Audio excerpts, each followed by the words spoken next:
behalf of philosophy family, I extend my welcome to all the students, scholars, and teachers of philosophy of our country and abroad to be with us on this very academic platform of philosophy family. Friends, today we have invited one of the best student lovers, teachers of our state, Professor Dr. Kailash Chandra Das. I extend my regard to Professor Dr. Kailash Chandra Das sir. And today, the topic that he is going to reflect is Chaturvarna in Bhagavat Gita. This is a very beautiful topic. It will be very benefiting to all the students and young teachers who are engaged in different undergraduate and postgraduate classes of our country. And the way of a presentation of Professor Das is very lucid, is very beautiful. That you will be benefited lot from his teaching, from the way of presentation. I extend my pranam to the to Professor Ranjit Ghosh sir, the senior most professor of our country, to be with us, and I extend my welcome to all the students, scholars, and teachers of philosophy of our country to be with us. And I also extend my welcome to the host, the convener, and the chief architect of philosophy family, Dr. Pramod Kumar Das, to be with us. I extend my welcome to Dr. K. Omnan Rao, the moderator of philosophy family, to be with us. And with this, once again, I extend my welcome to all the viewers to be with us.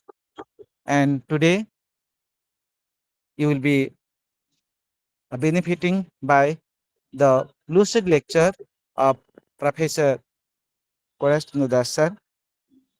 So I don't want to waste time in introducing Dr. Kailash Chandra Das. You know, Dr. Kailash Chandra Das has a teaching experience of more than 35 years in different government colleges of Odisha, and uh, he has retired from his service, being an associate professor of philosophy and a principal of Rajdhani Government College, Odisha.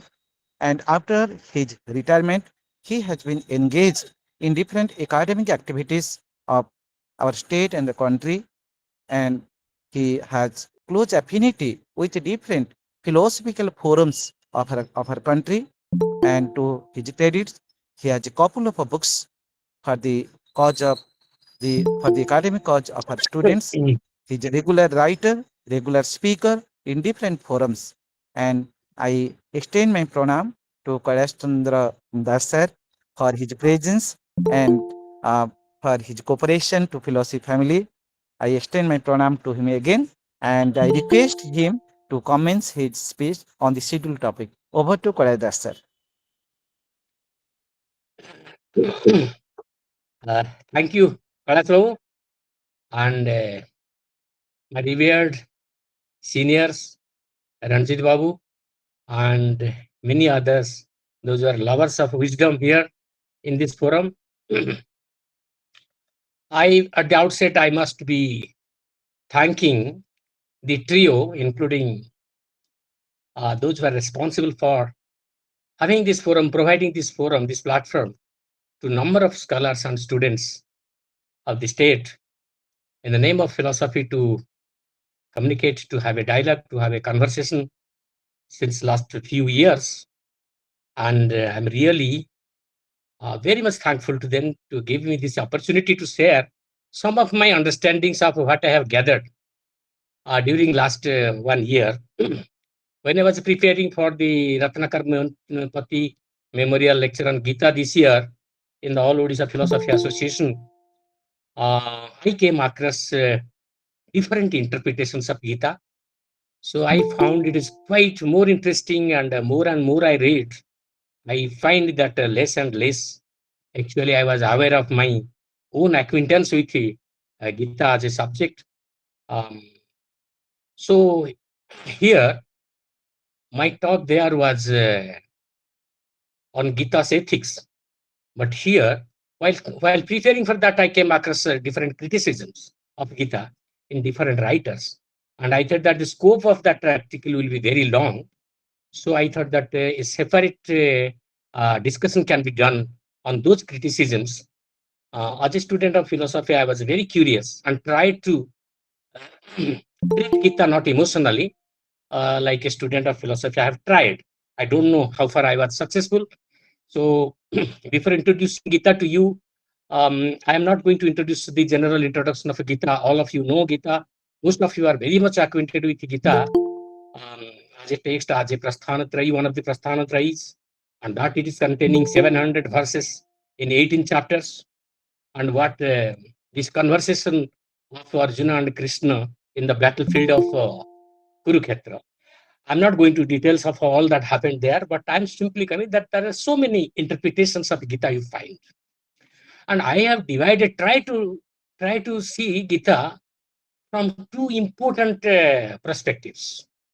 One is the very monastic perspective, which says this is a religious, spiritual, and sacred text.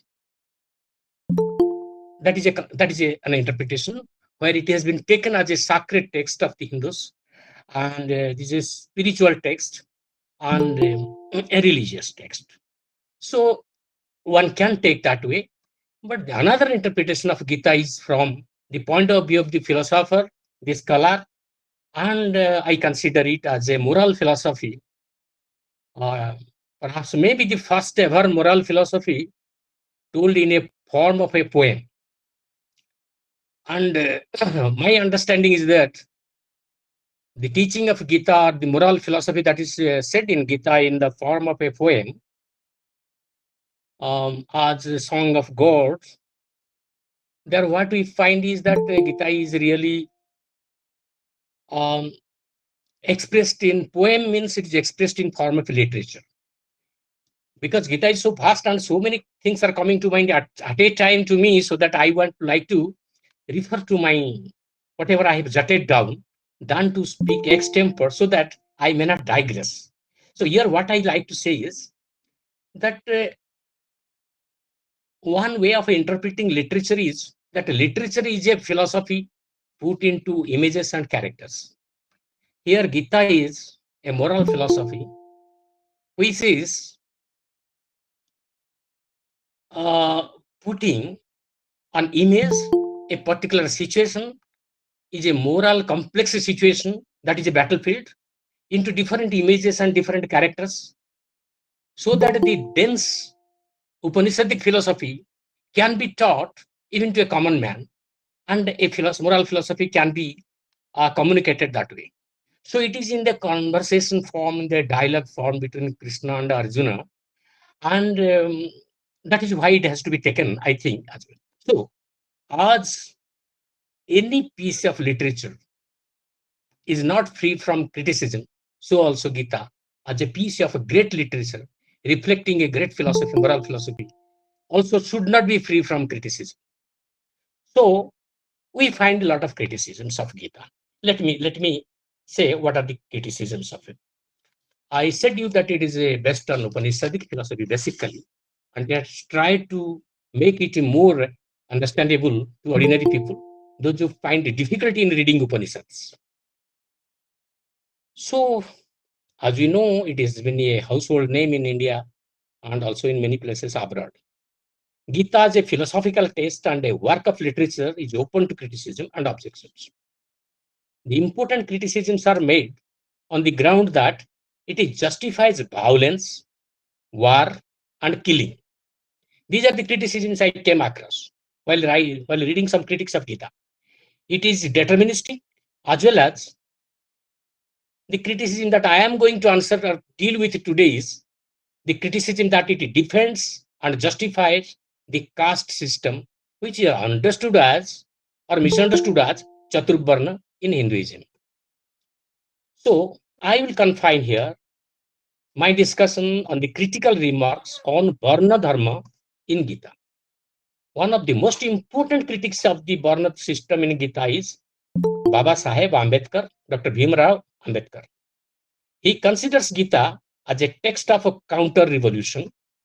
He is of the opinion that the Bhagavad Gita was a response to the strong influence of Buddhism and its challenge to the ritualistic Brahminical orthodoxy in Vedic religion. Gita was designed to reinforce Brahminical authority as a counter-revolution to the revolution and social reform posed by Buddhism. His criticism of Gita is part of his broader attempt to dismantle the ideological basis of Hinduism as a whole. In particular, he considered Gita as a text which justifies the Chaturvarna system or the caste hierarchy and oppression of one caste by another. To him, Gita is against social justice. To Baba Saheb Ambedkar, Bhagavad Gita maintains that Chaturvarna is created by God and therefore it is sacrosanct. It offers a philosophical foundation to the theory of Chaturvarna by linking it to the theory of innate, inborn qualities in human beings. The fixing of the Varna is not an arbitrary act. It is fixed according to his innate inborn qualities. Unquote. This is the interpretation of Gita, which is the famous chapter 4 and verse 13. This verse 13 and chapter 4, verse 13 is a very, very much talked about verse in Gita. That is where it is said, B.R. Ambedkar interprets how Chaturvarnam Maya Srishtam Guna Karma Vibhagasaha Tasya Kartaram Apimam Vidya Kartaram Avayam. This verse, how Ambedkar interprets it. An interpretation of this verse which can do justice to Gita is possible if we analyze the meaning of the term Varna here. I will try to make a distinction between Varna as distinguished from Jati and also as distinguished by caste, so that we can do justice to what Gita says by Varna and how it is different from all these things. In the contemporary idioms, Varna is used synonymously with the term Jati and the term caste. To me, this is the root cause of all misunderstandings. These three terms, Varna, Jati, and caste, have different meanings and different connotations. The assimilation of the three is due to a superficial understanding of the complex and dynamic structure of Indian society. I'll repeat it. Those who have a very superficial idea about the very complicated social structure of India in those periods have assimilated these three terms, and all confusions to my mind was created because of this, and it was blamed on Gita. So the Sanskrit, let us come to the word Varna. The Sanskrit Varna is derived from the root bru, which means to cover, count, or classify. Varna literally translates to color. Here this word has no relevance. It also refers to class, type, or category as a social division of individuals on the basis of a functionality. In Vedic context, it refers to functional qualities. Brahmins have the function of creation and distribution of knowledge. Here I would like to say that word knowledge is very important here. And whatever I gather, this is towards a knowledge-based society that was talking about. Much of the evidences are coming that how the society was knowledge-based, so that functionality was determined. I'll be going to that. Here, knowing is also being. The word knowledge is not used in the propositional sense that we are students of philosophy and logic are using it more popularly. Here, the word knowing is also being. So they must conduct accordingly and possess great moral character. You know good means you be good. The Kshatriyas are to protect, defend, and govern. The Vaishyas are to sustain the society. Their function is agriculture, animal husbandry, and trade.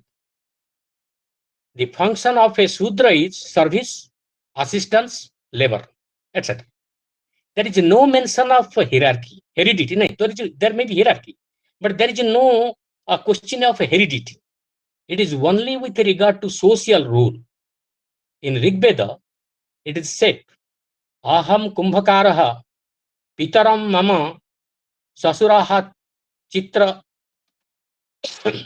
Chikishakaha Mata me Rathakarini Nana me Vayam Jnana.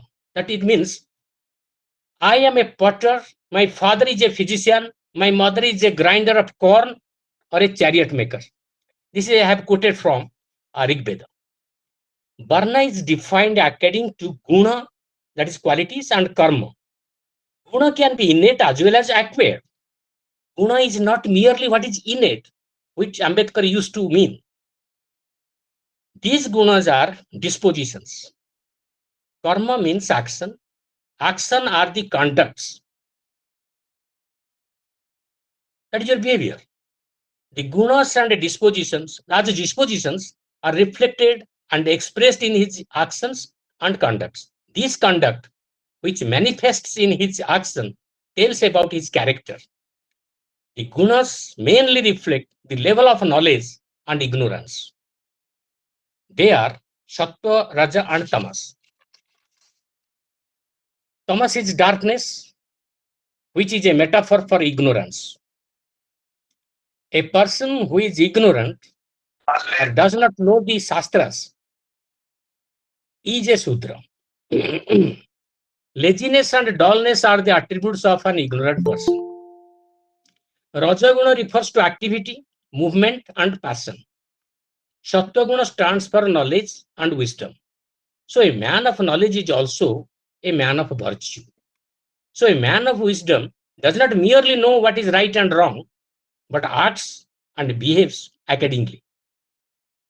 Here, knowledge is not merely justified true belief, but it is the realization of truth. Knowing is being, as I said. Here is a question. Here a question may arise as to how there are three gunas, whereas there are four varnas. Here it is not difficult to understand that these qualities are present in people in different proportions. That's what my understanding is. The dominance of one guna in a person over other determines his varna. The gunas are not mutually exclusive in a person. So the gunas are not always innate. These qualities can be acquired. Therefore, varna is different from jati. The term jati is derived from the Sanskrit root jan, which means to be born, to generate. So it refers to a community by birth. So that jati is kinship and a lineage. Hence, jati is a biological term in a one sense and a sociological term in another sense, but it refers to heredity. The jati structure in India is very, very complex. There are thousands of jatis. They are often subsumed under varnas or are independent of varna considerations. Varna is an abstract concept, whereas jati is more practical and important in everyday life. Endogamy is an accompanying characteristic of jati. Endogamy means to marrying within the same clan. But it is not so with respect to varna. Endogamy is not so with respect to varna. I'll give some examples. But caste in Indian society refers to the practice of untouchability, discrimination, and social injustice. The word caste is derived from a Portuguese and Spanish word casta, C-A-S-T-A, which means pure and chaste. It also refers to lineage, breed, tribe, or race. It was originally used to classify people on the basis of a purity in European society. Thus, it is a rigid, codified, and hierarchical system of division as obvious from its Portuguese and Latin roots. The application of the term caste by the Portuguese, who arrived in India by the sea in 1498 with Vasco da Gama, to the Indian social communities and groups. Further, the term caste was used by the colonial rulers for administrative purposes. So the idea of a caste is a new idea which became prevalent in the end of 19th century during the census. The assimilation Varna and Jati with the caste and the attempt to define Varna and Jati in terms of caste division in India misrepresents the social dynamics and complexities of Indian society. An assimilation of the term caste with the Varna, the abstract idealized functional framework. The abstract idealized functional framework is Varna. With the Jati, the local, practical, occupational framework of society by British administration leads to the idea of a Chaturvarna associated with discrimination, hierarchy, social injustice, untouchability, and so on. This has created the misunderstanding among scholars like Ambedkar and laymen about Hinduism and Sanatana Dharma as a whole. It is to be noted that the practice of caste system in Indian society, which connotes the practice of untouchability, discrimination, oppression, and social injustice, because of the degeneration of the society in latter Middle Ages. It is not the fault of Gita. Let us refer to a floating verse from the Skanda Purana. This is a floating verse because I don't find its source elsewhere, but a little source was given that it is written somewhere in Skanda Purana, but in different forms. Janmanan jayati sudra sanskarat dvija uchyate veda pathat bhavet vipraha brahma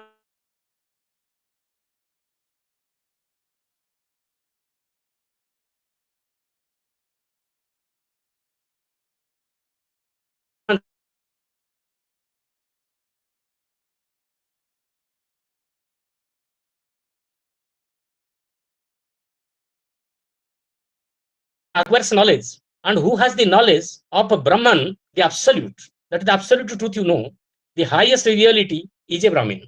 So knowledge is the basis of the functionality of a person and accordingly belongs to a Varna. It is said in the Gita, Striya Vaishyas Tatha Sudra Tapi Yanti Paramagati. Mane, the women and Vaishyas and Sudras also can have enlightenment. They can have Paramagati. That means they can have liberation. This means, irrespective of a Varna or gender, one attains supreme destination. It is said, Vidya Vinaya Samparne Brahma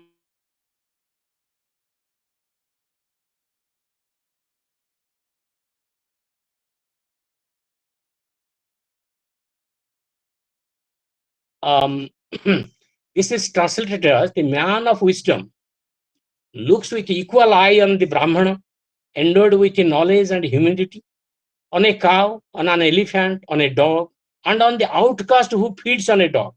Similarly, verse 29 and 32 of chapter 9 and verse 27 of chapter 13 are some of the examples which emphasize the equality of all men in Gita. Thus, Varna is not linked to birth in Gita. The verse Chaturvarna Maya system Guna Karma Vibhagasaha very clearly says that the Varna is a matter of guna, which is one's natural aptitude and character as well as karma. There is no reference to the janma or birth at the basis of Chaturvarna. There is no reference you will find anywhere that is janma is mentioned for in the context of a Varna. In this context, one important verse is often stated, which appears to be not consistent with the above view. That means which opposes this view. That view is Swadharme Nidhana Sreya Paradharma Bhayavaha. The first one is Sreyan Swadharmo Vignaha Paradharmat Swa Anustitat. This means In this verse, the word dharma is most often understood as varna dharma. So swadharma is one's own varna dharma. This interpretation is misleading. When Arjuna is advised to follow swadharma, it means to follow his profession, which is determined by his expertise and disposition, guna. Here, following swadharma is situation and context bound. Mind it. Here, following swadharma is situation and context bound. In Mahabharata, many fought the war who are not born Kshatriyas. So, Krishna enlightens Arjuna, the Pandav, to follow his swadharma, meaning that one must follow one's own aptitude and qualities. This is a way to optimize the resource utilization in the best interest of the society. Gita follows the Upanishadic ethics that everyone is divine. This particular aspect of Vedanta is emphasized in the verse Atma pameya na sarvatra samam pasyati yo arjuna sukham ma yadiva dukkham sa yogi paramah matah. This verse simply says that he is the highest yogi who intimately feels the joys, sufferings, and sorrows of all beings are just the same as his own. It emphasizes empathy as a great quality of the true yogi. This empathy is the foundation of all ethics according to Schopenhauer also. The Upanishads, which are the inspiration of the Gita, highlight the oneness, ultimate unity of all human beings and even all that exists. The Vajra Suchika Upanishad is a less known Upanishad, which is one of the principal Upanishads according to Radhakrishnan, makes it very clear that the varnas are not based on birth. The Vajra Suchika Upanishad asks the following question with regard to the varna vyavastha. It asks, who is a Brahmin? Is the soul a Brahmana? Is a man Brahmin by his birth? Is he a Brahmin by his knowledge? Or he is a Brahmin by following the traditional usages, or by his profession, or by his mastery over the Vedas? Vajra Suchika argues that a man is not Brahmin by birth. It is his knowledge of self. It is Atmajnana or Brahmajnana which makes one a Brahmin. One verse of the Purusha Sukta of Rigveda creates a controversy that varnas are discriminatory with regard to superiority and inferiority. The popular verse is Brahmanasya mukham asit bahu rajanyah kruteh uru tadasya yadai sada padabhyam sudra ajayate. This is a very popular verse. Many scholars, including Max Muller, believe that the controversial verse is an interpolation and corruption which might be an insertion into the text during medieval or modern age. After this verse, the Sukta states that the moon takes birth from the Purusha's mind and the sun from the eyes. Indra and Agni descended from his mouth. Air, Vayu, is born from his vital breath. Further, the firmament, the sky, comes from his navel, the heavens from his head, the earth from his feet, and space from his ears. So it is proper to see the Purusha as an organic whole of the things and beings, divine, cosmic, and humans. The idea of a Virata Purusha in Srimad Bhagavatam is a symbolic representation of the universe as an organic whole. It is the source of the creation of the universe. Here, Vishwarupa, or the idea of a Virata Purusha in Gita, is stating and revisualizing the Rig Vedic verse of Purusha Sukta. Baba Saheb Ambedkar admits the importance of Sudras in Aryan society. He mentions a verse of Yajurveda and says the Sudra was an integral, natural, and valued member of the Aryan society. A Sudra can also be a king When Kshatriyas give up dharma and Brahmins abandon tapas, the Sudras rise and become the kings. This is a quotation from Ambedkar. It is also said that even if a person is born as a Sudra and practices Satya, Asteya, Sila, is to be honored as a Brahmin. So also a Brahmin devoid of these qualities becomes a Sudra. These are This is an important episode in Chandogya Upanishad where the son of a servant woman of unknown fatherhood honestly confessed his origin. He was recognized by sage Gautam as a true Brahmin. Honesty and truthfulness is taken as a quality of a Brahmin here. This story is about when Gautam is asking, "Who are you?" The person claims, "I don't know my parents. I don't know my father." That is a confession which has moved to Gautama to say that you are speaking the truth and your honesty that entitle you to be called a Brahmin. Baba Saheb Ambedkar admits the importance of Sudras in Aryan society. He mentions a verse that the Sudra was an integral, natural, and valued member of the society that I have already said, proved by prayer in Yajurveda. According to him, that the Sudra in the ancient Aryan society had reached a high political status is indisputed. They could become ministers of state. They could even become kings. He gives the example of a King Sudas, who was a Sudra, whose officiating Purohita was Vasishtha, who was a Brahmin. But Vishwamitra, who was a Kshatriya, was considered competent for the office of the Purohit. Again, the Nandas, Mahapadmananda were Sudras. According to the Vishnu Puranas, Chandragupta Maurya's mother Mura was a Sudra lady. Upanishads also mention that Sudras were learning Vedas. In Chandogya Upanishad, verse 1 and 2, it is said that Raikava taught Veda Vidya to Janasruti, who was a Sudra. Janasruti was a Sudra, and Raikav was a guru, and he was teaching Janasruti Vedas. That means Sudras were also taught Vedas.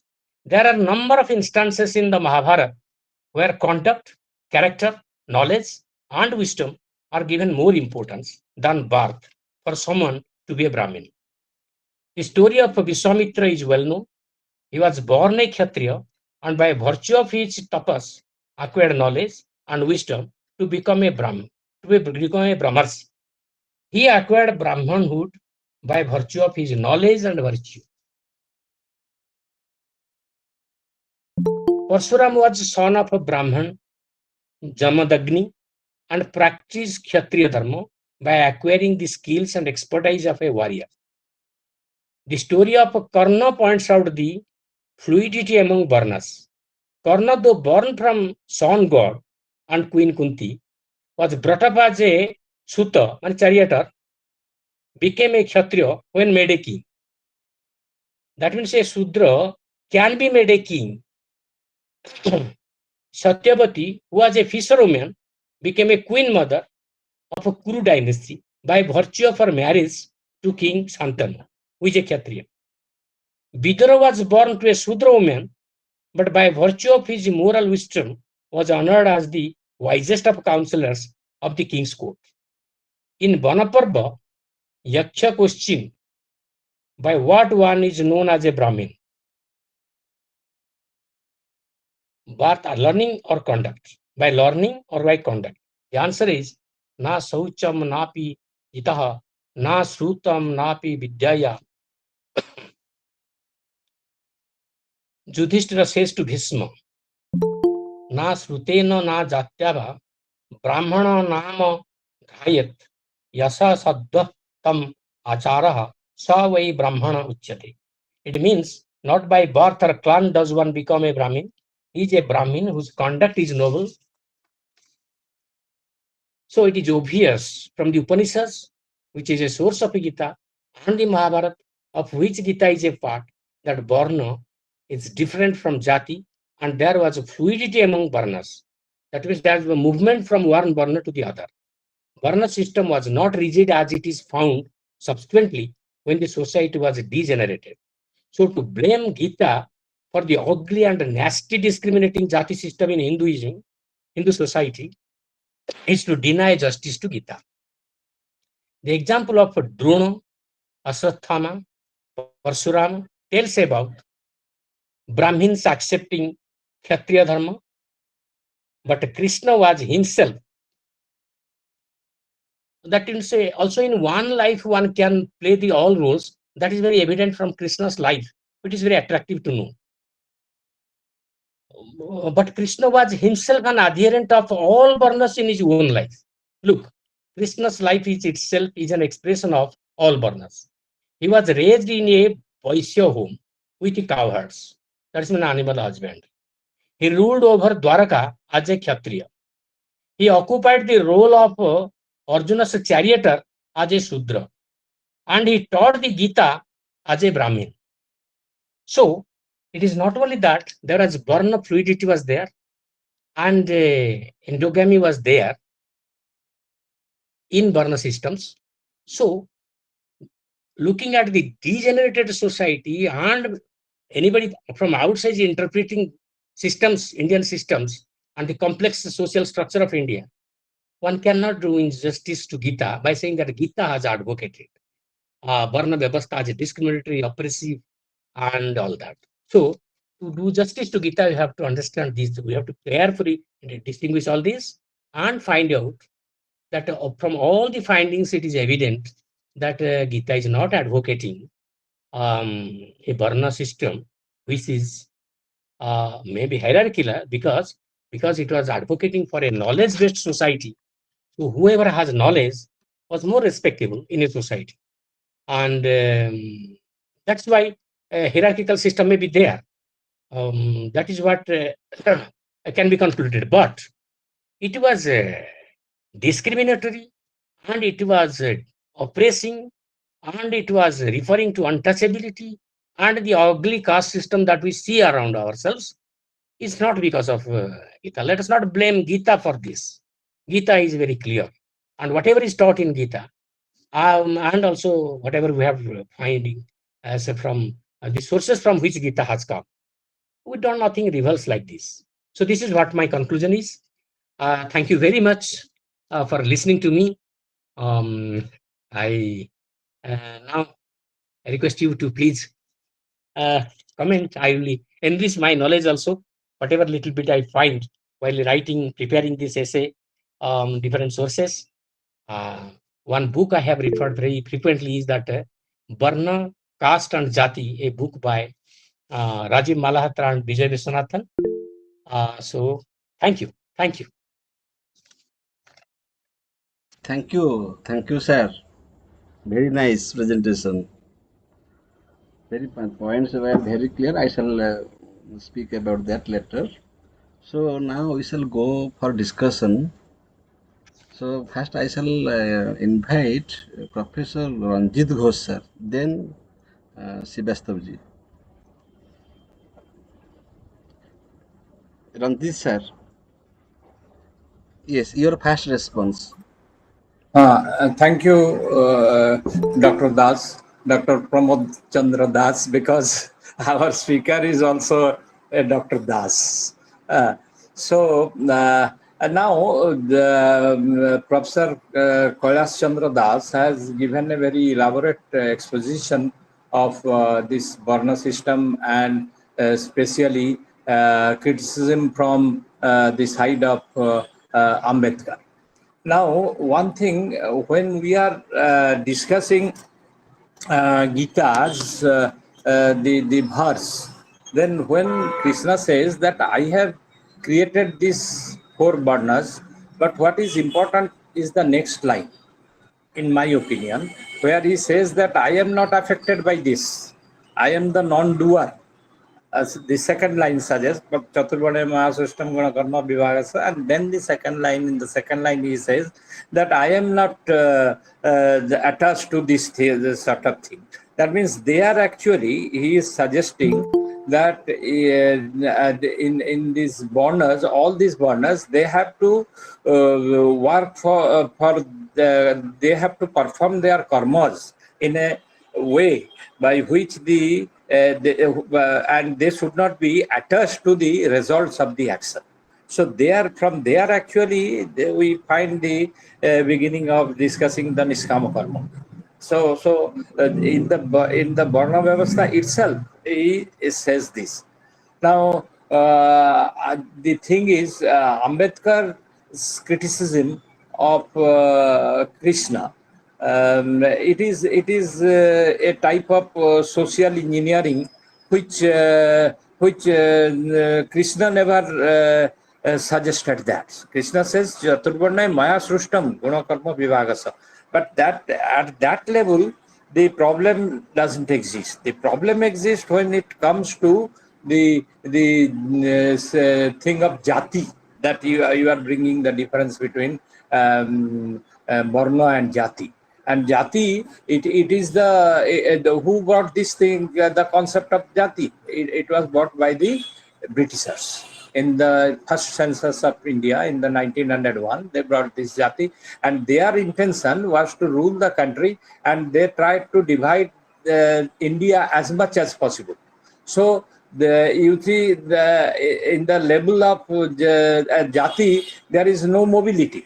There is no mobility from one jati to the other. But the caste mobility doesn't exist sociologically.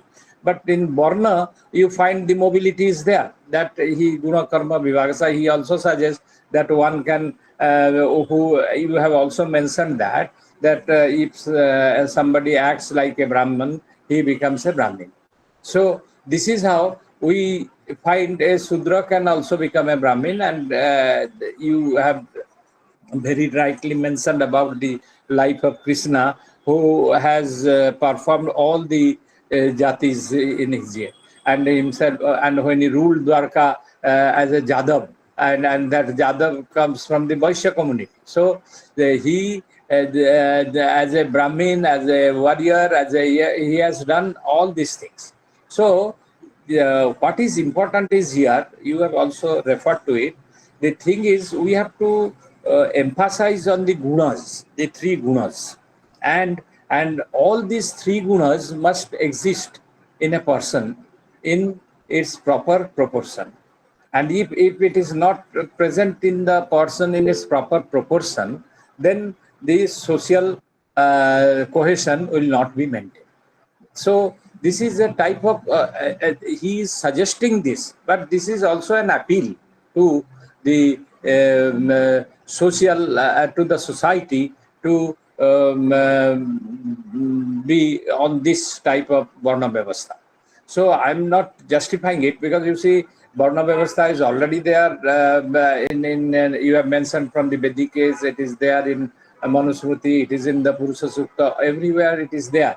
But the Krishna's point of view is more rational than the others, because Krishna has tried to elaborate it in its logical way. That is what I am suggesting. What is your response to it? Thank you.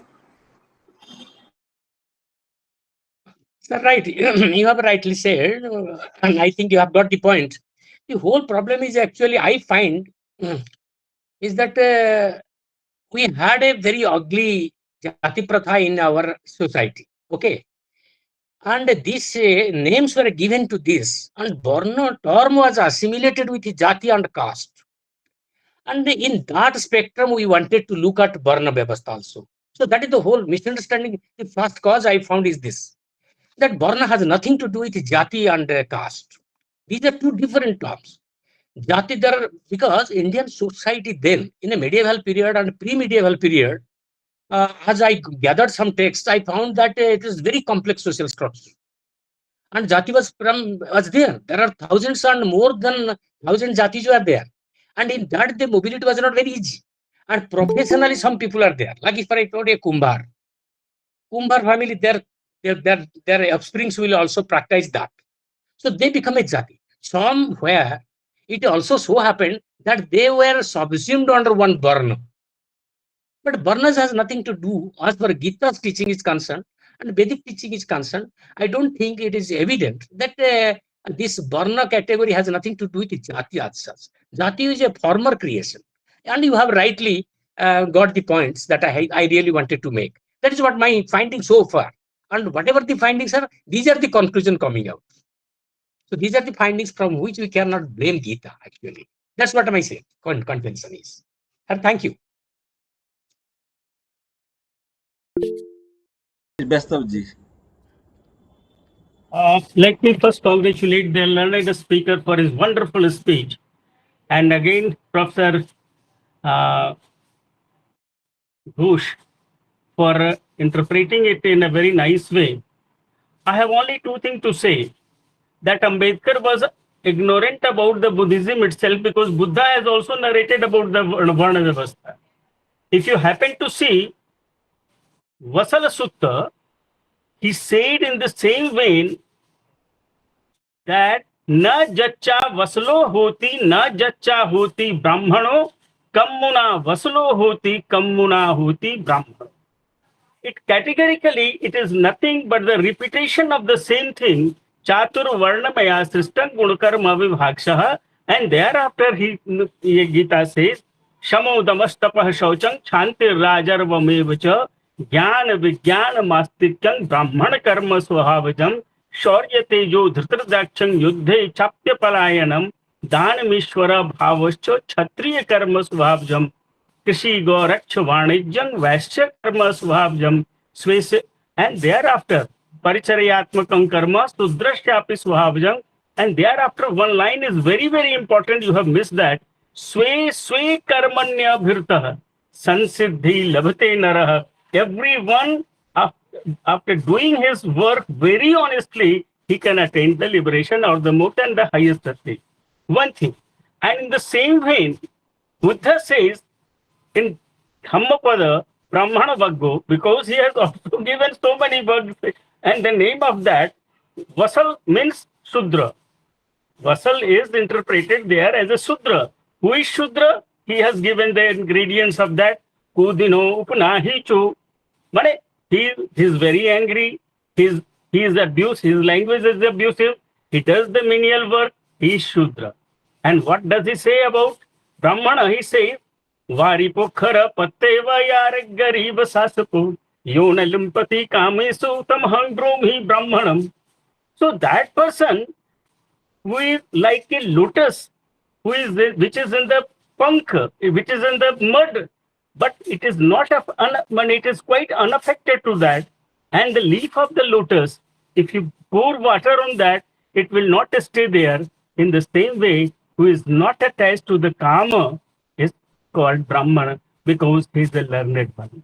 So one thing that Buddhism is not against our Varna Vyavastha, it is a political thing that has created a different way because Buddha himself was a Sanatani, and if you happen to go through the first verse, first sermon of the Buddha, that is called Dhammacakka Pabbattanam Sutta, he has very elaborately said, I have not started a new religion. Rather, we have just reinterpreted the old religion, that is the Sanatan Dharma, and try to dismantle all the karma kanda and evil things from there. So it is not a religion. So in that way, we cannot say that Buddhism is against our Varna Vyavastha and Varna Vyavastha is against this Buddhism. Both have said the very same thing. This I wanted to inform here. So we cannot be antagonized. We cannot antagonize Buddhism only because it has been taught by so many modern Ambedkarites that it is a casteist and all these things. Because Buddha has himself accepted all these things. Because I am just quoting the verse, Na jaccha vaslo hoti, na jaccha hoti brahmano, nikammuna vaslo hoti. By work, he becomes a Shudra and the Brahman. And Manusmriti says, Janmana jayate Shudra sanskara dviji. So in the same way, everything is there. There is no antagonism. And you have very rightly observed that even Krishna says, when I am teaching, I am a Brahmin. Why I am working with the cow, I am a Shudra. And when I am ruling this Dwarika, I became the Kshatriya. So in that way, one should understand the things properly. And these political things, which has been introduced intentionally by the Britishers, we should dismantle all these things and we should understand. You have rightly observed it. I congratulate you once again for enlightening us the Swadharma, Varna Dharma of the Gita, and that's why Gita says, Swadharmang Nidhanang Shreya, Paradharma Vyavya. Even if you are a Shudra and your Varna Dharma is to serve the people, it is better dying survey rather to adapt any other religion, Brahmana or Kshatriya, because you are incapable of doing that. So nice of you, sir, for a wonderful explanation. Thank you very much. Sir, thank you, sir, for your very good observation. Because the scope, I limited the scope of this paper to something like 45 minutes or 50 minutes. So I have also come across, as you have very rightly said, there are a lot of resemblances in very many verses of Gita with that of Buddhism. So as if in Buddhist literature also you will find lot of resemblances of what Gita has said. That I have jotted down, but I thought that it will be very lengthy and the scope of the paper will be very vast, so that I have left it deliberately. But I am acquainted with many slokas, verses, which are reflected, the same source. Even some people say that either which is earlier Gita or Buddhism, they have copied from each other. But I think that whoever done what, I am not going to say, but I am simply saying that there are a lot of resemblances. There is actually no such antagonism essentially between them. That's what you are rightly observed. Thank you, sir. Only, Thank you. only because Eso Dhammo Sanantano. This is the Sanatan Dharma. Right, right. It is flowing from the Vedas and coming to the Buddha. Thank you, sir. Sir, many similar ideas are there in Buddhism as well as in Gita. Thank you, sir. Thank you, Dr. Das and Srivastavaji. I shall invite Dr. Pramod.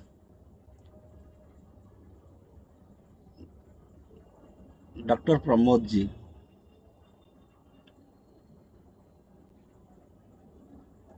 Okay, perhaps he has left. Smritimai, will you ask any question?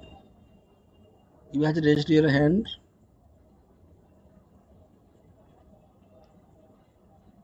Kalyani madam. Yeah. Can I speak, doctor? Yes, Pramod ji. Yes. Namaskar, sir. Namaskar. I'm happy to attend this lecture after a long time and related to Bhagavad Gita, which I'm spending a lot of time. It has motivated me.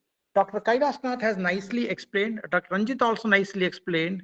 Bhagavad Gita is basically human resource manual, nothing else. Anybody can read it. Anybody can become. Anybody can go to the spiritual abode. There is no varnas. Anybody can get Brahmin, anybody can become a Shudra, anybody, as he said, Krishna wasn't different. But even I'm a Brahmin morning, I do business also. I do my housework. I do sometimes clean the bathrooms also. I'm Shudra. It all depends upon this come as a not by birth, by profession. I'm a Brahmin. If I don't follow my qualities as a Brahmin, I will call a Shudra. Qualities are maintained. What quality should be there? Because once you want to go to the temple, in the गर्भगुड़ी में आपको स्वच्छ रहना पड़ता है, शुद्ध रहना पड़ता है. So the quality, those person, the quality, they are eligible to go to the temple.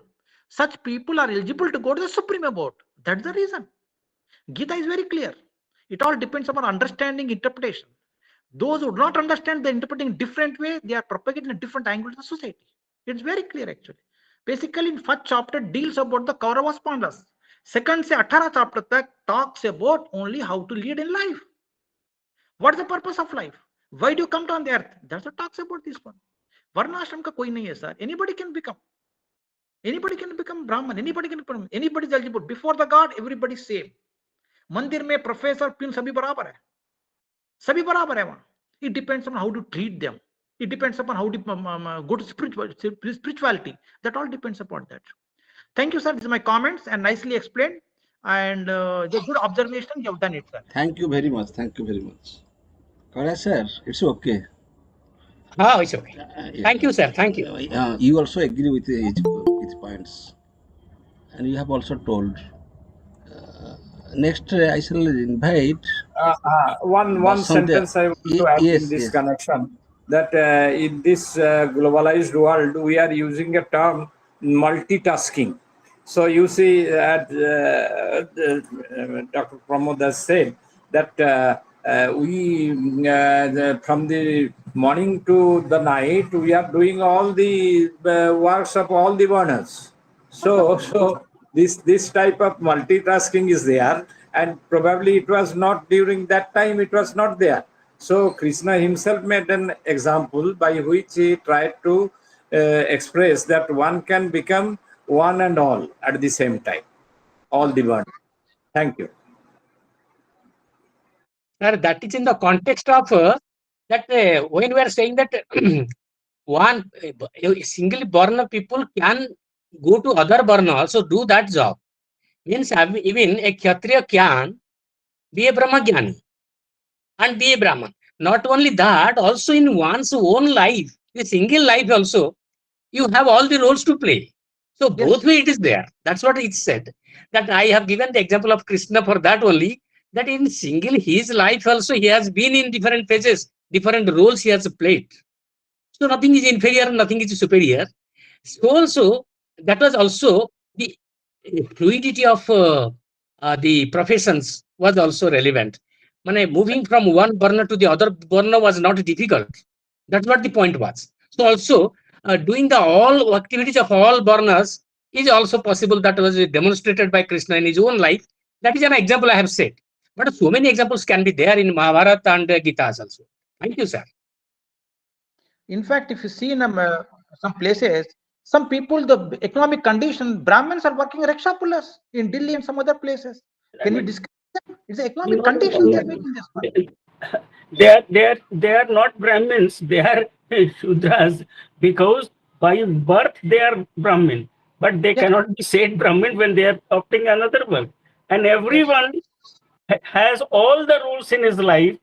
If I teach in the classroom, I became a Brahman. Jnana Vijnana Mastikam Brahman Karma Swabham. If yes. I go to protect my family, I became a Kshatriya. And if I manage the family by finance, I became a Vaishya. And if I serve in the house, I became a I become a Shudra. So in that way, it is very easy to see. And if a rickshaw puller is a by caste Brahmin, so he is not by Brahmin, by Varna, by caste. So it is not a suitable example of that. Thank you, sir. Dr. Behera, sir, please. Radhanath Behera, sir. Sir, please have your observation. Any comment, any question? Dr. Behera. Sir, yes, sir, Okay, please. thank you, Dr. Das. Both Dr. Das, one started the show, the other would conclude it. So I do not know whether there is a jump between these two Dases. There are others also who have joined us. Now, one thing I am reminded of Dr. Radhakrishnan's analysis. He simply said, caste is custom.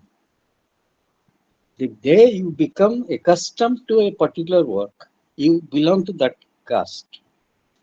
So again, he says, tradition is culture, culture is memory. You have to remember that. What is your tradition? Gajapati of Puri, when he won the South Indian state, he said his daughter would be given in marriage to a Sudra. And you know the story. He was performing the rites of a Sudra, cleaning the chariot. And the famous minister, true to his wisdom, pointed out, Maharaja, you are doing the job of a Chandal. You are the fittest person to marry her. And the rest is known. So, what is important is because they were our rulers, the Britishers tried to perpetuate their hegemony or their ruling by exploiting the society of Indians.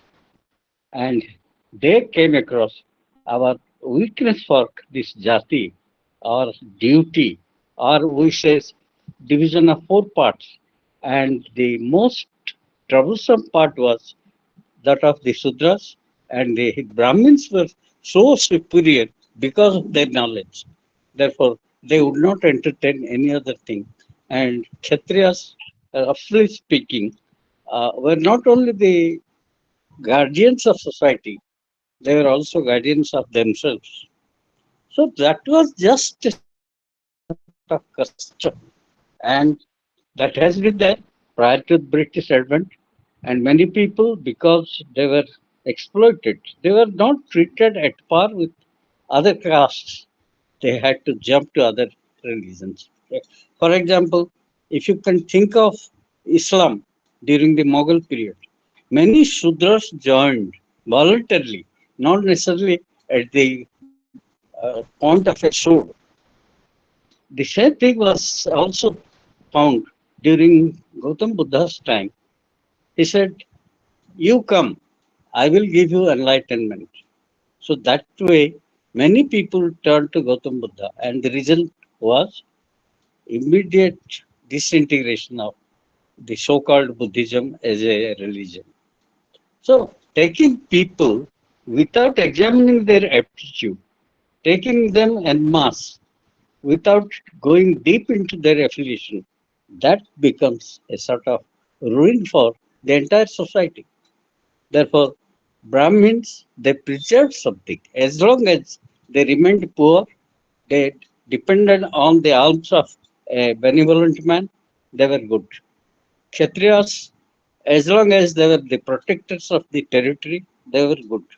So also Vaishyas, because of their trade. And to serve all the three categories, that was confined to, that was imposed upon the so-called Sudras. Therefore, Sudras, they were born, they were exploited, and they never raised their voice because the dominant caste actually wanted to suppress their voice. So this way, one of the banners of Hinduism was the caste system, the so-called uh, division of labor. Labor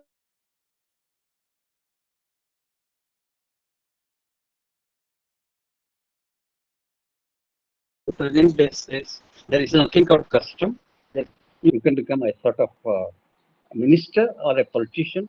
It's immaterial. And Dr. Ambedkar was so much vexed with this ruinous attack of caste system that he became a Buddhist en masse. He did not know whether Buddhism was suitable to him because in Buddha he found something very sublime.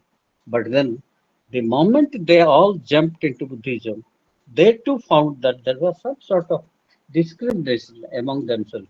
Hinayana and Mahayana. Similarly, Muslims, they have Sufis, and in Christianity, we have all along the great Catholics, but there was a protest. Why should they enjoy so much of facility? And out of that protest came the other thing called Lutherans or Protestants. So, whenever there is some economic disparity, political disadvantage, or discrimination based upon the privileges to be enjoyed, India became a sort of a country who still believed in the above uh, the most hateful part of Hinduism, that is division into four parts, and the division is not actually strict. They are so fluid in nature because Anulom and Pratulom marriages were adopted. Anulom is a person from higher caste marrying a girl from the lower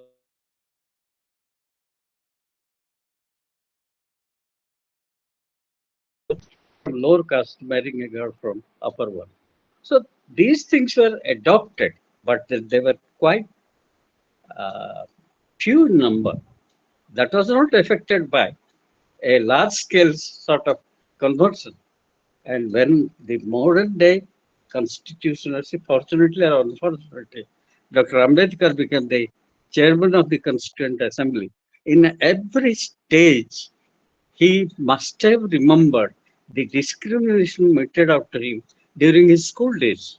He was asked to sit at a different corner of the room. The teacher never looked at him. So that was a sort of a pathetic treatment given to Ambedkar.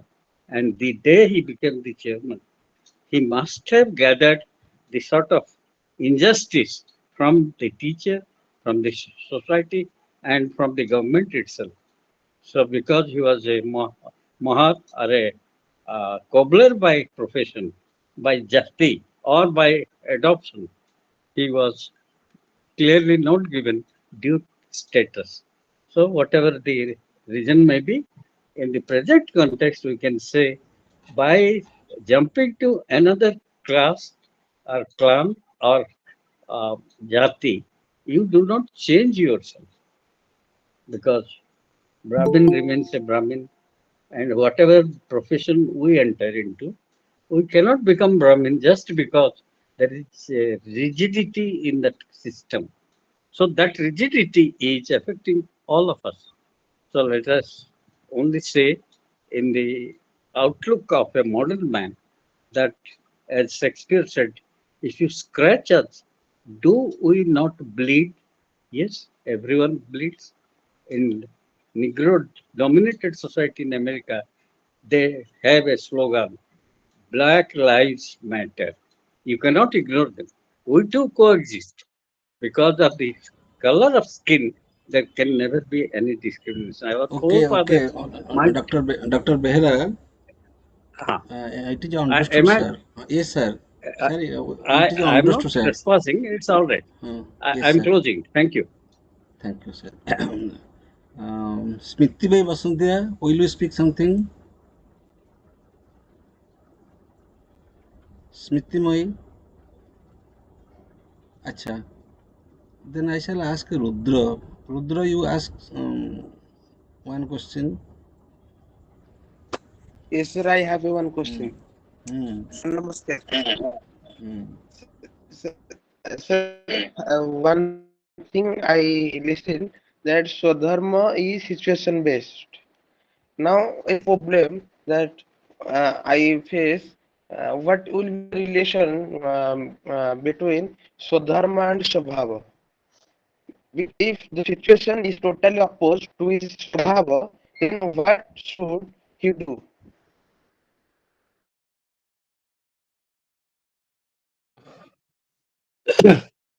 Hello. That is a you want to make a distinction between Swadharma and Swabhava, right?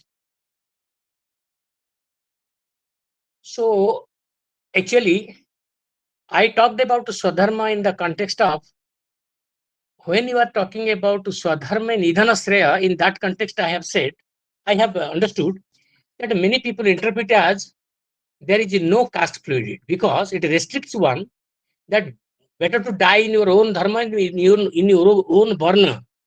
Here, dharma is interpreted as varna, but I like to differ from this interpretation. Here, your dharma is your varna dharma is not exactly what say that you cannot jump to any other dharma. I have given the example of while a Brahmin, Drona was doing the role of a Kshatriya. His son Aswathama was also a Kshatriya, being the son of a Brahmin, and also simultaneously was a Brahmin and also a doing his Kshatriya dharma. So, had it been so, Swadharma Nidhana Sreya, they would have not been like this. So, what happens is that actually what it means from this you can understand from the context that someone should do what he is an expert in. Suppose I am an expert in a particular trait. I am a warrior. I have learned a particular kind of skill. If I leave that and do something else, that will be disastrous.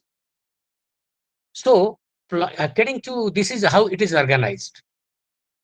So, your swabhavi is what? Suppose you have a natural inclination towards something, you can adopt that also.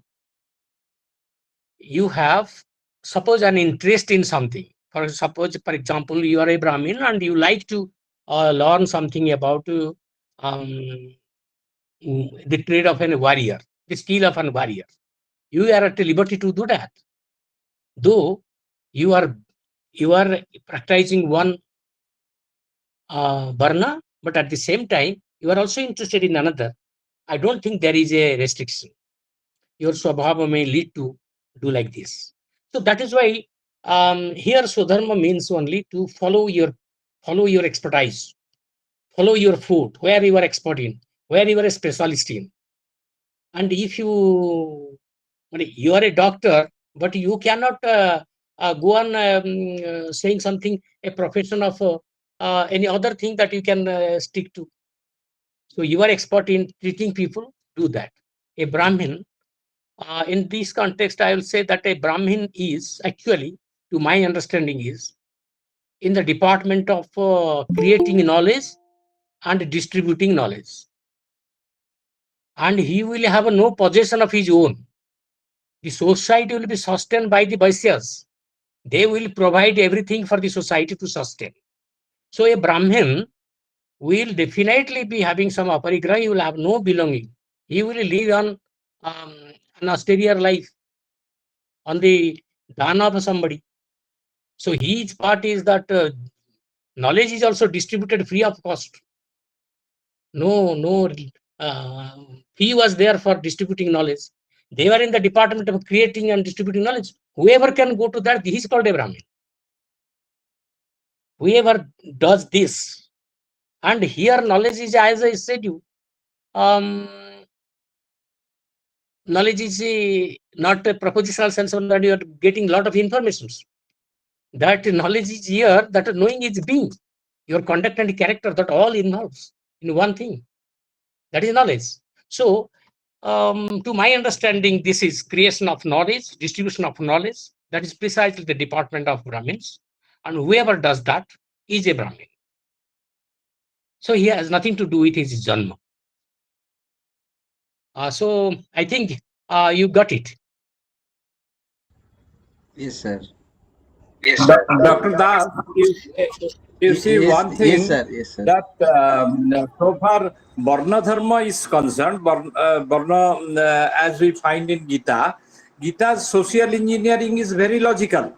The problem comes when we bring jati and caste into it, and there actually the problem arises. So we talk about dharma, Exactly. svabhava, all these things. Exactly. That is what I pointed out. So actually, Ambedkar was such a learned man and such a, but he was, in this case, he became, you see, in his riddles of Hinduism. But the thing is, he is very much disturbed because he was offended and he was tortured by the upper caste Hindus throughout his life.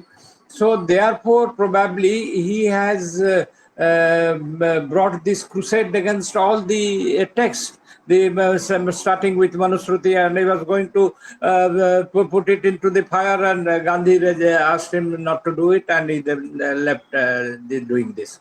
So all these things, these social engineerings, which we find in one setup, they are definitely, as students of philosophy, we should bring Derrida here, is a type of perspective. So that perspective, we bring this perspective into it, and therefore this Svabhavas, Swadharma, all they are becoming a type of confusion, creating a confusing situation. Thank you. Right, sir. Just you have got it right in the sense. Actually, Ambedkar was referring to Hindu society where he was born. 1,000 years of a degenerated Hindu society was his concern. And his suffering and his discrimination and oppression of the ugly side of Hindu society where he was living was really torturing him. So, his criticism to me was a great polemic. And his polemic was not only against Gita, but Hinduism as a whole. He has tried to dismantle step by step. But here, my concentration is particularly with regard to Gita. So in Gita, when he says about counter revolutions, and he has tried to this, I said that he has not been able to distinguish between caste, jati, and varna in that proper perspective. So nowhere in Gita or in Vedas or Upanishad, the word janma is there for somebody to become belong to one varna. So there are a lot of examples in our place that the varna fluidity was there. Moving from one varna to other varna was quite casual there. By virtue of a marriage is also possible. I can give you examples of the whole prestigious people are there who are born from different parentage. One of them is a lower caste, the lower varna, as you call it, lower varna. But one varna people marrying the other varna, and the offspring is also, like for example, Parasara and Vyasa, all of them are born to such parents. The parents have different varnas altogether. So that is the point.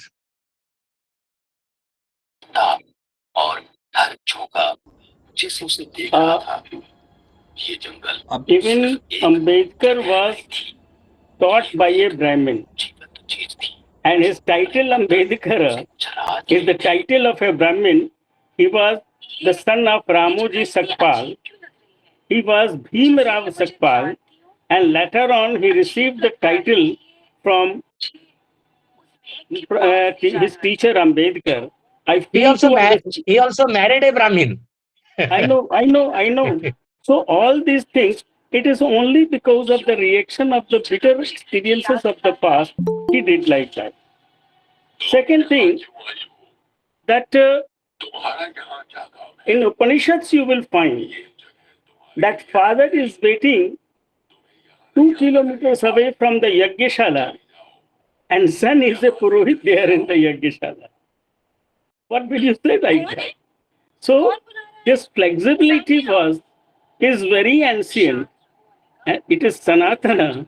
It is only because of the political debate these things have been polluting the entire society.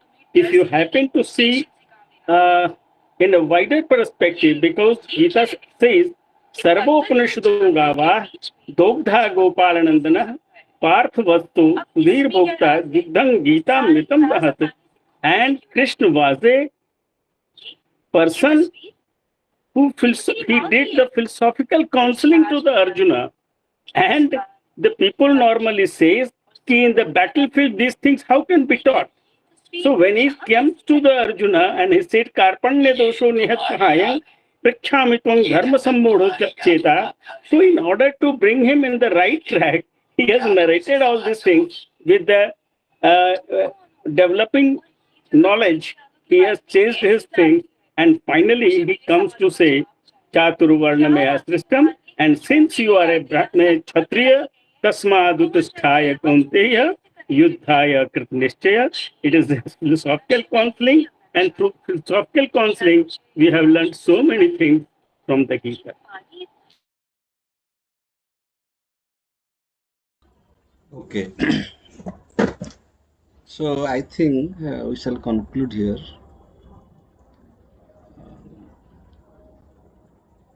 Achha, one question from Akshaya. Perhaps he is a student. He has written a question in. Achha, Akshaya, you please speak. You ask your question. Akshaya, if you are a student, you open your video and speak.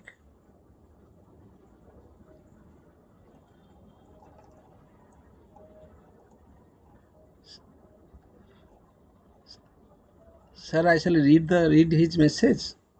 Sure. You read the question. He has written, in today's society, many caste-based evil practices being informally maintained, which clearly contradict the philosophical ideals of the Varna system. In this context, how can Dr. B.R. Ambedkar's criticism of Hinduism be dismissed, when his critique was rooted not in the scriptural ideals but in the harsh and discriminatory realities of the social order? This is his question. That's a very good question, actually. This is a very good question. Actually, our point of contention is this. We can tell our fellow Sanatanis that, look, our Gita doesn't say it. Our Vedas do not say it, prescribe to it. But we have practiced it for so long. So, what should be our basis as a Sanatani? That is the ethical foundation that we have, and they have nothing with respect to this. So, in somewhere in the history of our practices, that we have adapted to such an ugly process of the untouchability in our social life. So, um, Ambedkar's anger was exactly against this. But my contention is simple that Gita can again influence us, that I have not said like this. This is not God's version, that you should behave your fellow beings like this on the basis of caste. The varnas are not discriminatory.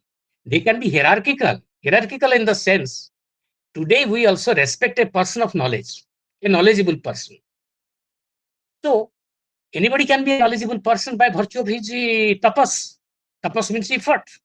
You make effort and you go to that. That is what Shastras have said. So don't blame it in Gita, I say, simply. I don't deny that in our socio-cultural atmosphere, we have such an ugly process, ugly system. That is the ugly caste system that we call it untouchability. So this thing has to go, and I can think today also, relevance of studying Gita by everybody will teach us that Gita doesn't teach you like this. Vedas do not teach us this is the foundational basis of Hinduism. This is the ethical foundation of our society, which does not prescribe you this. So refrain from this. Again, to our to feel comfortable nowadays, I gradually see that in society, this caste system, so-called untouchability and etc., is slowly going away. But because it's a very social habit of such a long period, it is not going very rapidly as it should go. But it is the modern young people, I don't think they have seriously taken any consideration of it, untouchability as a thing. And it is a very good sign that soon in our society, we will see that this caste discrimination will totally go away. Now, as Gandhiji used to say, that to avoid this is to have so many intervarna marriages, which is not happening. So he was encouraging this. By that, we can also make a social change, which our Shastras never deny. So I am optimistic that Gita can play a role, and Ambedkar's criticism are it is in place. But Ambedkar's criticism with the prevailing practice in our religious social culture is acceptable. But don't blame Gita for this. That's what my contention. Gita has nothing to do with the degenerating Hindu society. I agree with you, sir. I agree with you. That is the point. Thank you, sir. Very nice. So we shall conclude here. Now it is just 8 p.m. We are in the right time. Sir, I am very grateful that you spoke on Gita because that is my favorite area. Number one, I love Bhagavad Gita. I know. And number two, Professor Ghosh appreciated that once I had expressed and justified also that multivarna in one personality. For that, I am grateful to both Professor Das and Professor Ghosh for this. Okay. To me, there is a verse in the Bhagavad Gita. This is the academic document available with us. Number two, that particular verse 13 of chapter 4, can be interpreted properly And the second possibility is that it can be misinterpreted. Number 3, there are two possibilities. One is the interpretation and the other is the misinterpretation. Unfortunately, our social life, our political life, our economic life, governance also, everything is motivated by the secondary meaning, misinterpretation. In our personal life, we live with misinterpretation. If personally I am a Brahmin, if I shall go with my son's marriage, I may prefer a Brahmin girl. So this is what we live with. This is what with government rules. This is how we live our we live our political life, social life, personal life also with misinterpretation part. Then comes the right interpretation of that verse. That belongs to only 5 to 10% of people. So that part is the wisdom part. So the wisdom part, that is the proper understanding of that verse with an academic interest, with an intellectual pursuit. That part is separate. And the second part is, it is misinterpreted. And why it is misinterpreted? Because it relates to this long tradition of social living. So we by mindset we accept the Brahmin society or the societies of different varnas. Because of that objectivity also we have this mindset. So there are two parts. So in the wisdom part, when we come to discuss or we take this topic for any webinar discussion or seminar discussion, there we are discussing about the intellectual aspect of that verse.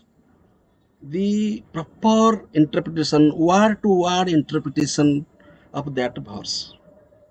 Then whatever may be the commentaries of the great people, whoever he may be. But what is the real meaning of the verse, word by word, which is written in the Sanskrit language? So in that sense, very rightly Professor Das said and Professor Ghosh, and I think everybody said like this in their own language, that Varna means color. This color is created by the combination of three gunas. Very simple. Sattva, Raja, Tama, these gunas are innate, that is given to us. So it is transhuman. This is the Prakriti, and we are bound to live by these three gunas. This is our compulsion. This is our compulsory existence. This is our determining factor. Number two, not only there are three gunas, or they are also dynamic. They influence each other. They dominate each other. They are active. So these gunas are also active. So in their proportion, different possibilities come out. And all the possibilities are bracketed into 4. Otherwise, there are thousands of possibilities of this combination of Sattva, Raja and Tama. So we have taken 4 possibilities. Sattva may be 80%, Raja and Tama less. Raja may be 80%, Sattva and Tama less. In this, we are very mathematical, very calculative. By that way, we can increase our Sattva guna, and also we can reduce our Tama guna and Raja guna. In that sense, we can rightly say that we can make our destiny. There is determining factor, it's all right. In spite of that, by Purushartha, we can transform.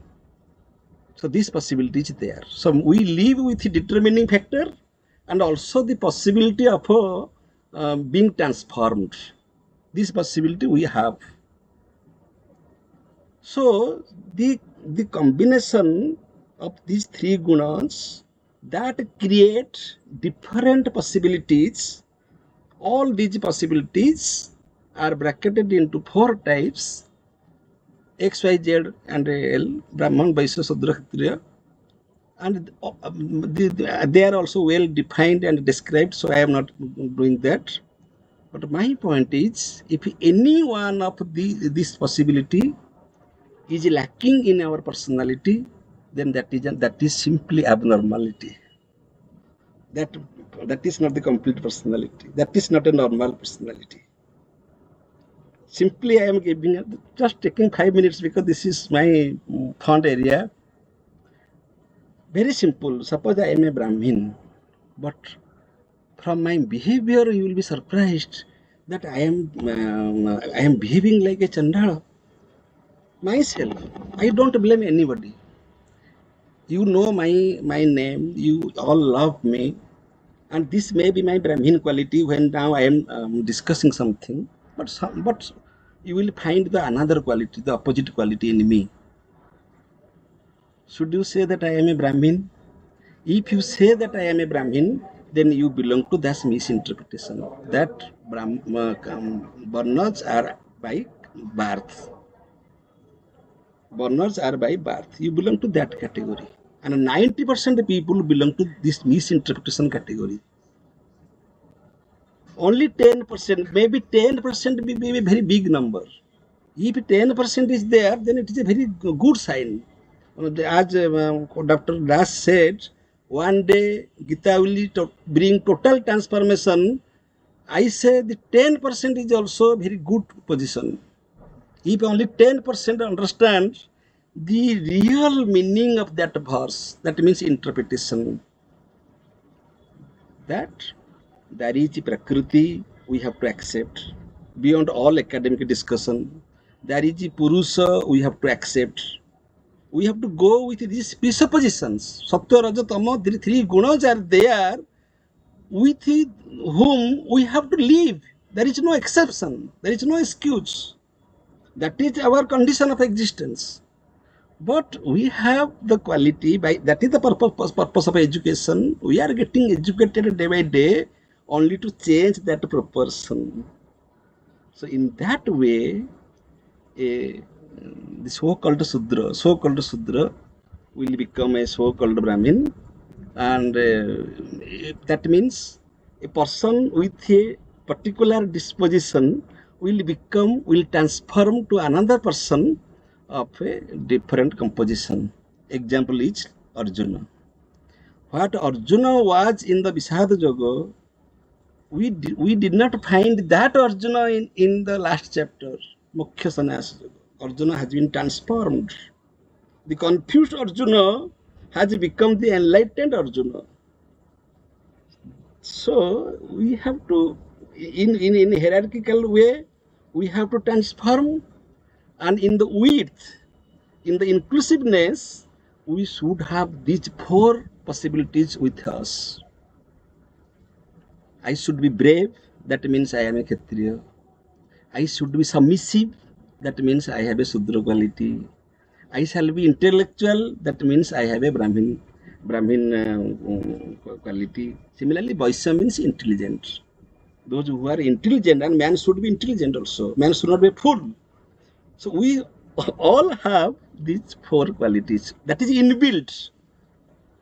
But we can develop, we can transform our sanskaras or these possibilities into better possibilities. Therefore, all great personalities, Mahapurushas, they were not great in their childhood. They have transformed. Vivekananda has transformed from an ordinary man to Vivekananda. Ramakrishnan has transformed himself from an ordinary man to a great yogi. All. That means there is transformation. That means the combinations, natural combinations of three gunas can be humanly controlled, developed. and we can make our destiny. That this is said in this sense. I can change my tomorrow if I live for tomorrow. This is the optimistic point of Bhagavad Gita. Bhagavad Gita is education oriented, number one. Bhagavad Gita is based upon basically Advaita philosophy. So far as Shankaracharya and Swami Chinmayananda both are concerned. And also Bhagavad Gita subscribes to the dualities and pluralities, both manifestation and unmanifest. Bhagavad Gita believes in practical life because Bhagavad Gita teaches Karma Yoga. Bhagavad Gita acknowledges our emotional life. Therefore, Bhagavad Gita teaches Bhakti Yoga. And Bhagavad Gita also respects, honors our wisdom possibility. That is Jnana Yoga. Similarly, Buddhi Yoga. So, all 18 yogas or many yogas, they reflect human personality only. So, Mano, Buddhi, Chitta, Ahankar, all we shall make all these antakarana perfect day by day, day by day. So this is my point. So the misinterpretation part, actually we are living, we are compromising, we are bound to live. Therefore, there is a reservation system. Reservation system indicates that the misinterpretation of the Bhagavad Gita. That means that is the part. If all cats are same, then why do you insult them by giving reservation? All are same. That means we do not accept that all are same. Nobody. 90% people, they do not accept that we all are same because they don't have that Upanishadic knowledge that the self is in all of us. You see how Upanishadic knowledge has direct impact upon our practical life, including social, political, every aspect of our life. So even our friendship, even our family relation, everything is based upon the misinterpretation part. But I am very lucky, and we are all very lucky, at least for these 2 hours, we really understand the intellectual meaning, the spiritual meaning, the actual meaning of that verse. Otherwise, we live in the misinterpretation part. So it will take time, and this is possible by only Jnana Yoga. Therefore, many missions, Chinma mission, for example, their only duty is to spread Bhagavad Gita, is to spread this Vedantic wisdom. By that way, everybody will come forward to appreciate this aspect of possibility of Satya, Raja, and Tama. We cannot be absolutely free from Prakriti because that is the highest state of Nirvana or liberation. If in a human form, we can experience a best form. That's much. We can take a form of a drunkard man, or a very dishonest man, and we can also take a form of a very the best man, superman, virtuous man, having the mechanism of the combination of these three gunas. That means it is a challenge to nature. In nature, there is a possible combination, but by human effort, by our education, by our realization, we can be the makers of this change rapidly. Otherwise, two positions. Otherwise, we shall flow in the natural combination of nature. The second possibility is we shall go challenging the natural combination. In means we should be better day by day. Sir, this is my submission, but I shall One ask point I want to add Professor Ghosh, to, please. in this connection, that we should, I think we may have to conclude this by saying this on this verse that it gives us two things. First one is its flexibility, and secondly, its idea of self transcendence. That is what Krishna suggests in the second line. Chaturvarna ma sustam guna karma vibhagasa. But the second line suggests that I am not attached to it. I have created this and I am living this. So the onus goes to the performer of all these burners. So this is an abstract type of concept, social engineering, that Krishna is providing us, and probably this idea of self-transcendence has been missed by Ambedkar because of his personal reasons. Thank you.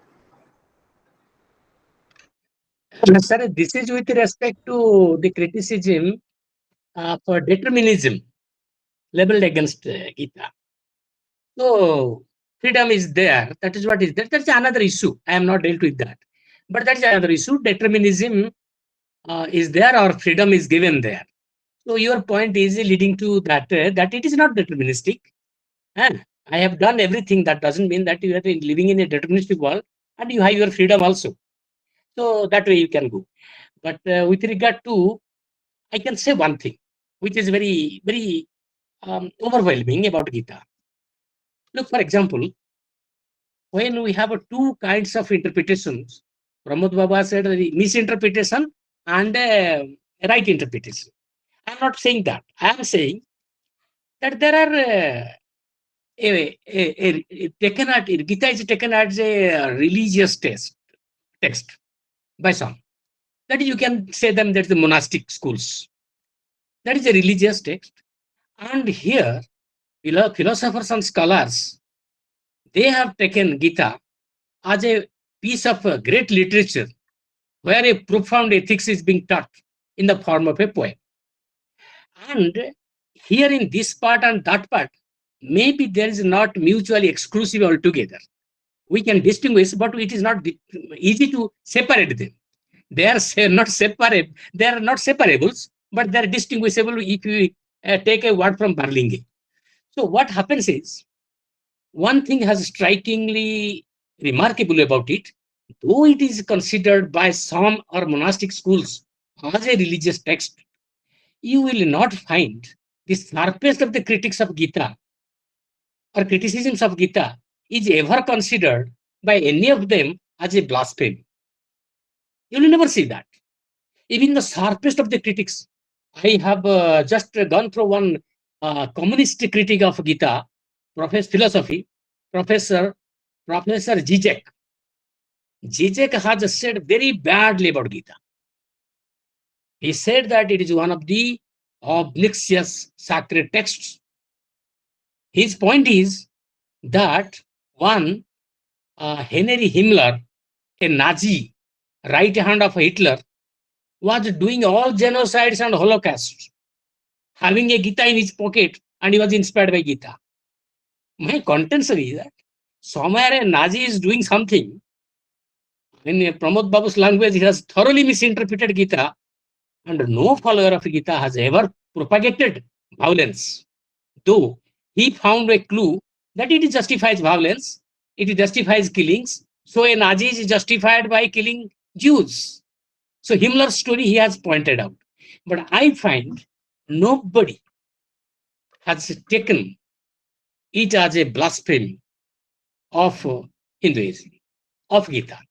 Because everybody is open-minded, even the monastic school, even the scholarly school, as it is open to such criticism, and they have accepted this criticism, they have replied to this criticism, and it is a public forum that is being discussed. So I say there is nothing that we should protect you about it, but rather we should make it very open. Give your criticism. Gita will defend itself. Gita does not need your support or my support for its sustenance, because it is itself so self-sufficient. The doctrines are there. I said to my friends, those who try to defend Gita by giving support to Gita, I said that no, don't give support to Gita. Gita is self-sufficiently self-supporting itself. You just interpret it. And there are some interpretations by virtue of which the same doctrine is coming out very nicely from it. from the findings. You see these verses, then you can come to a conclusion what is right and wrong about what you say. So here is, so for example, you are trying to establish Gita by your supports and emotional supports. The moment the emotional support is ruined, Gita will collapse. Gita is not going to collapse because it is very self-supporting. The doctrines itself say a lot of things. So I am not trying to support Gita or give a support and stick to Gita that you sustain with my help or someone's help, an argument. It is whatever is given there, I have tried to analyze here. And I have said that how this thing has generated. These are the findings. Maybe I don't have all the answers to these questions, but at least I have tried to see that there is nothing by which you can say that this degenerating system is there because of Gita or because Gita is responsible for that. Rather, the opposite is true that the Gita is not saying anything like this. So that's why it's a great epic. Surprisingly, you will find that Ambedkar supports karma and rebirth. A person. No, sir, Ambedkar's, I am saying, sir, Sir, I am saying one book of Ambedkar that the Maharashtra government in 1987 has published, Department of Education. That book in which, that is the volume 3. Volume 3, page 362 to 70. Ambedkar very says that Arya Dharma, in Arya Dharma, how Sudras were respected. 7 pages. All 7 pages, he's saying about this. He says by Arya Dharma, he must be meaning Vedic Dharma. He must mean by Arya Dharma, he is meaning Vedic Dharma. And in Vedic Dharma, he has very elaborately said, even 7 pages, page 362 to page 370 about this. That Shudras were also a very important part and parcel of Arya Dharma, Arya Samaj. I mean, this not Arya Samaj in this sense, but this Arya Dharma. That's what he has said. He has admitted that how they have such higher positions. And there are Sudra kings. He has given the examples. I have quoted from Ambedkar that he has given the quotations that how Sudras were having a very great position. So I think that is also, he indirectly admits that. But he has interpreted Gita as a counter revolution, where I have some problem with it.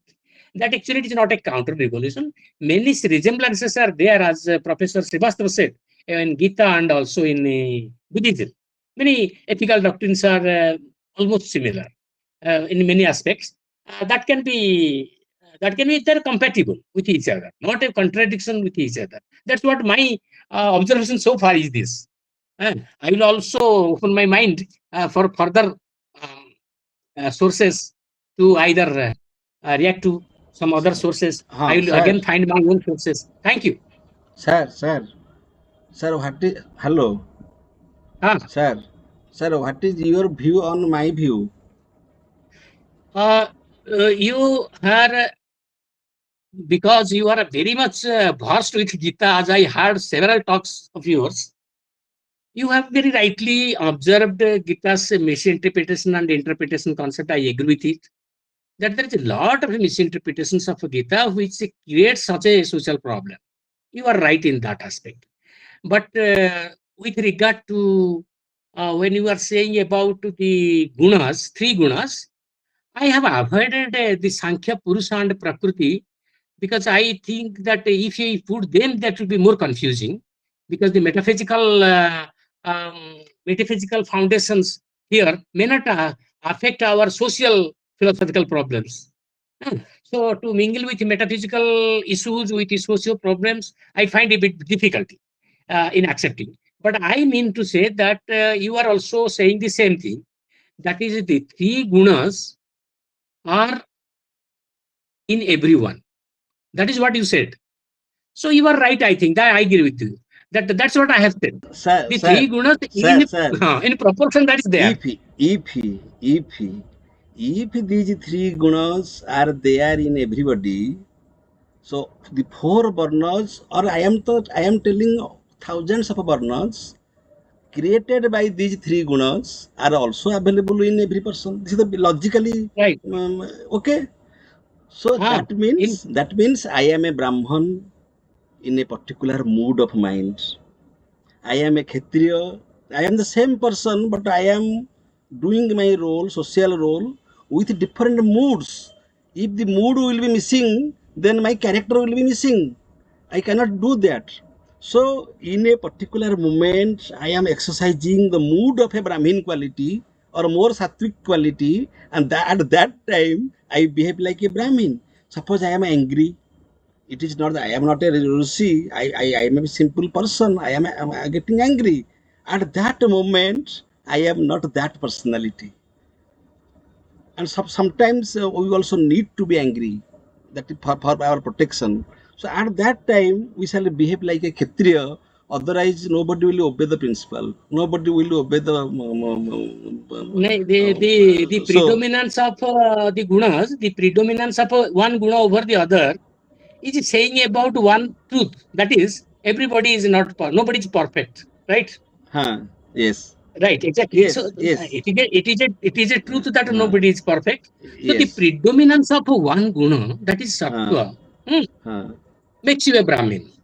uh, Makes you a Brahmin in the sense that you are a virtuous person, in the uh, sense uh, that you have not only knowledge, and uh, knowledge in the sense of you are knowing good and bad, also you are practicing what is good. uh, So this is also wisdom, right? uh. Knowledge in the sense of wisdom, I will interpret like this: that you are not only knowing, knowing is also being. That is what Yes. my contention of Nay, knowledge nay, here in nay, this context. here I object only one thing. If we conclude that Brahmin is he who has more sattva guna, very simple. Yes, Okay. With you. yes, Yes. yes, Agree with you, sir. yes. In addition to that, I am saying that is only one state of a mind, only state of a mood, Right. only a particular context. If he will remain as a sattvic in all contexts of life, he is a failure. He cannot be a successful person. He cannot administrate anything. He will lose his emotional aspect. So that is the abnormality. So my point is that even if sattva dominates over other qualities, at other times I have to change the combination. I have to bring Rajaguna to dominate. Sometimes I shall bring Tamaguna to dominate. Otherwise I can't sleep. I can't have sound sleep in night. That is my point. So all the gunas are good for human life, and all the time we are practicing three gunas, and its products are four varnas. Nice, That is that's yes. that is something like this. I will say Uh, that uh, is something like this. Suppose, for example, um, Tamo guna, you will say that it's ignorance, yes, right? yes, I don't find it is difficult to understand that Tamo represents ignorance, and yes, Sattva to great extent says about knowledge in the sense that virtue, like yes, character, conduct, virtue, and that is knowledge. Okay, to be virtuous is a part of being. Knowledge is a virtue also, in Aristotelian sense also here. So what happens is that you are virtuous in the sense it is a character. Character is given a lot of importance. Your character trait of a Brahmin is that his foundation is knowledge. He is a distributor, and but that doesn't mean that he will never be angry. That does not mean that he will never be upset. He will never be depressed. He will never be frustrated. He will not have these negative emotions. He will have it as a human being. But this predominates there. So it is reflected in his character. So that is what is it. Our takeaway from Gita is this. And yes, yes, sir. So here, that is our uh, takeaway. yes. Then how can you justify the double role of Guru Dronacharya? Yes, that is Guru Dronacharya. He That he would says be about he would what you be know. only That he would that be only Guru. that says that he's a man of knowledge and Huh, character. At the same time, huh. he is also a skilled warrior. He has adopted. Sir, I am telling only on my humble submission that having that double possibility is the Yes, possibility of a yes, human being. So yes, yes. That is possible. That's possible. If It is Dronacharya possible. could, It is possible, sir. if You can be multitasking. You can be multitasking. That's not if ruled out. acha, Multitasking is not ruled out. if Dronacharya can have a double role, can have a double possibility, Shri Krishna is Sola Kala or Jagannath is Sola Kala, I just confused. Any means Yes. 16. Sola Kala means that it is a great number. And the Right. second line of that verse that tells about Nirguna. That I have given birth to these four varnas. I have created it, but I am Nirguna. I am beyond guna. Because if I am not beyond, how can I create? Something beyond, something greater can create. Otherwise, he cannot be the creator. So I have created these four varnas and I am nirguna. So by that Bhagavad Gita is giving the message, in your human life also, you always try to become nirguna by doing niskama karma, by having Correct. jnana yoga, by practicing bhakti yoga. You also become nirguna. Lord Krishna and Arjuna, they are playing the theater there. What is the social message? Social message is that the Bhagavad Gita is imparting the possibility of transformation, that from guna you become gunatita, you become nirguna, the possibility of transcendence, you can transcend. I mean that, so every moment is a moment of transformation, scientifically and also spiritually. Every cells are dying, every cell, new cells are coming. This is the physical body transformation. Similarly, in psychological level also, we are getting matured day by day. As a father, as a grandfather, as a retired teacher, our knowledge is getting mature day by attending webinars, seminars, writing books, etc. If it is not happening, then nothing is happening. So I hint to that possibility. Right. What was the status of Arjuna in Visad Yoga? He was confused. He is saying that I shall not do my duty. I don't understand what is Swadharma, Paradharma. I don't understand anything. I shall not fight. And he is giving hundreds of reasons not to fight. But the same person, after proper counseling of different yogas, etc., is now saying that I shall fight. And what is the beauty of Bhagavad Gita, sir? After the course is over, the teacher is saying that whatever I taught you, I taught you. Whatever you learned, you learned. But you are absolutely free to exercise your free will. This is Bhagavad Gita. There is no imposition that because you belong to a particular religion, you are bound to do this. No, no compulsion. But Lord Krishna says that you are absolutely free to be a critique, not to do what I am saying. That sloka I forgot. Right. Tad That ichhati, is there. tad ichhati. That is there. That is Whatever. with regard to the criticism of determinism. Right. Free will, Yeah. free will. Free will and determinism. That is. No pressure from the teacher. How submissive, you see, how submissive. The teacher should take all credits. But here the renunciation is that the teacher is also not putting any pressure on the student. As we put pressure on our children, we expect many things from our children. Or as a teacher, we expect many things from the students, even in the sense of Madam, obligation. let us conclude. People are leaving. Yes. There can be So, Gita versions for everybody. So many interpretations are possible. There can be Gita. So one Devdutt very Patnaik has nice, very said nice. that this is my Gita. So his book is my Gita. And my Gita, by that he said, some should sell something. Sir, what is your Gita again? No, bhai. There can be so many people and can be so many versions of Gita.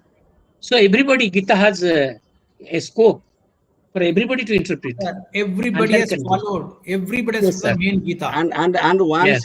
one sentence I shall say that in spite of all this discussion, it is your fate,